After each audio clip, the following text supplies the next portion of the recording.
As K-12 educators face devastating attacks on the culture war front lines, how do we equip them to survive?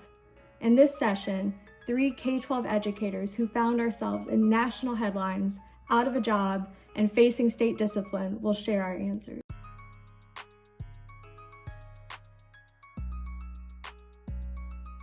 My name is James Whitfield, and I've been an educator in Texas for the last 18 years, most recently serving as a principal of a diverse suburban high school just outside of Dallas. In the fall of 2020, I became the first African-American principal in my school's 25-year history. While overwhelmingly embraced by students and families, it became clear that a small group of folks weren't happy about me being in that space.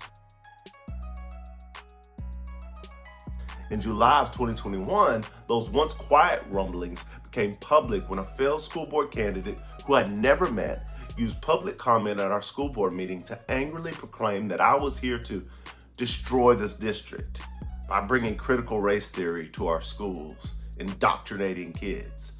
I watched him close out his tirade calling for my termination and heard the thunderous applause from the gallery that followed.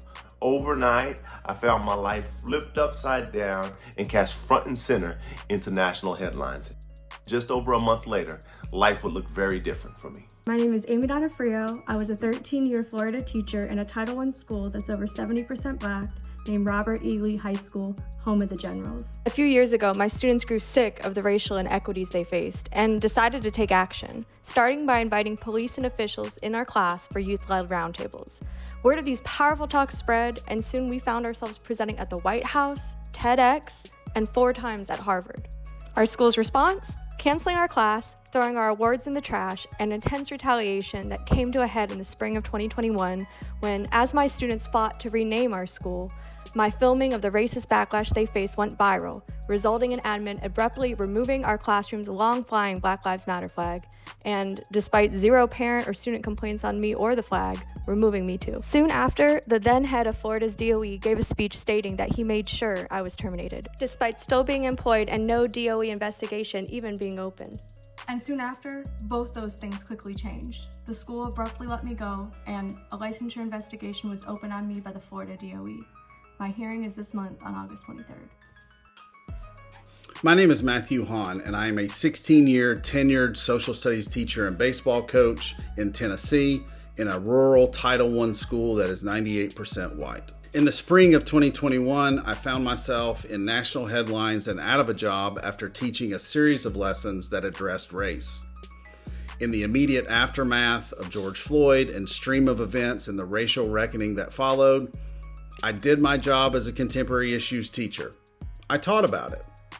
I provided my students with relevant materials on varying perspectives for them to evaluate, and then gave them a safe space to discuss and develop their own views.